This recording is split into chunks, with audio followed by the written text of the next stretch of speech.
Welcome back, AI fans, where we break down the happenings in OpenAI's current dilemma. With the CEO ousted from the company, we're getting more and more information by the hour, and we can see from a recent tweet from Greg Brockman that he and Altman were totally blindsided by this decision. And the email's tone of shock and sadness indicates that they are regretful of what happened. It's not a happy situation, but the closing line suggests that they're not taking this line down.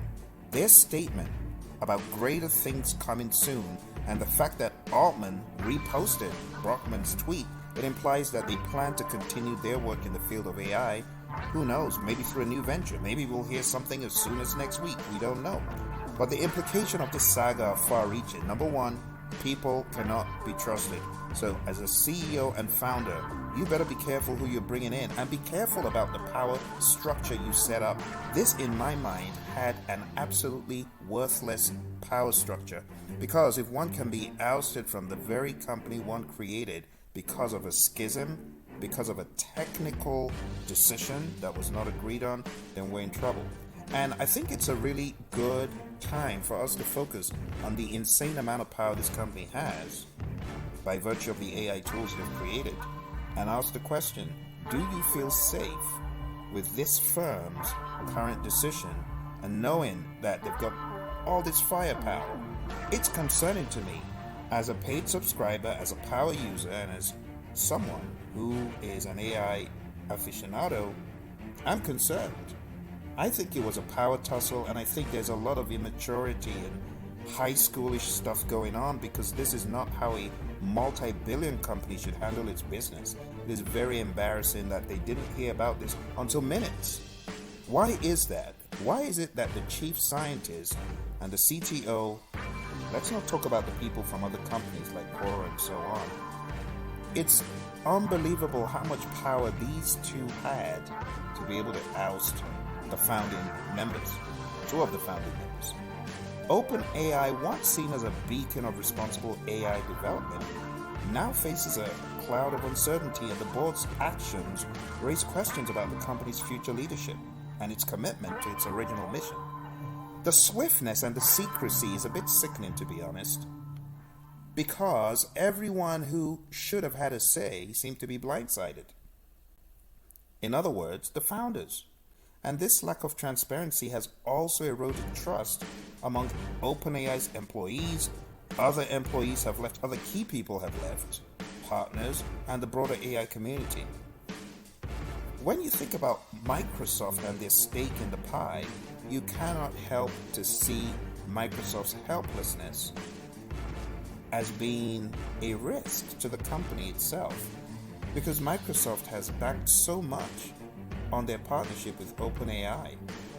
Their recent Dev Day announcements, where are those likely to go now? Now, even though they would want to give us a peace front, I don't think there's peace. I think this is just the beginning of additional exits from the company. This power struggle, because it's obviously a power struggle and others have referred to it as a coup, it just erodes trust all around. And this saga is a stark reminder of the challenges and complexities of governing AI development. It highlights the need for clear and transparent decision-making processes, strong ethical guidelines, and a commitment to open dialogue among all stakeholders.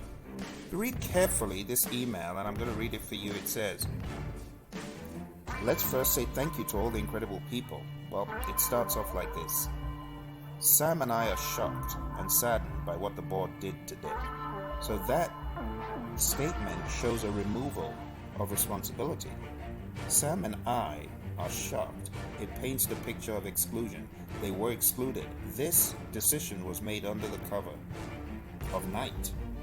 Let us first say thank you to all the incredible people we've worked with at OpenAI, our customers, our investors, and all of those who have been reaching out.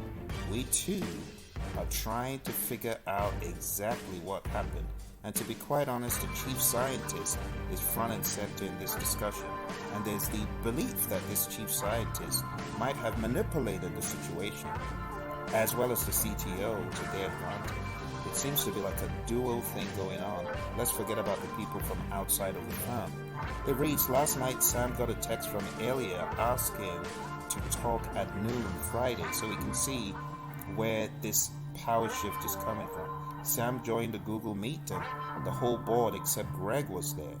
Elia told Sam he was being fired and that the news was going out very soon. So who has the keys to the kingdom or to the company? Elia, the chief scientist, and Elia had definitely done some groundwork in plowing through some invisible lanes to the different board members to socialize this idea of kicking him out. It's just that simple. At 12:19 p.m., Greg got a text from Elia. Again, Elia at the center of this, asking for a quick call. At 12:23 p.m., Elia sent a Google Meet link. The irony is they do so much with Microsoft, but they're still using the Google tools. But that's beside the point.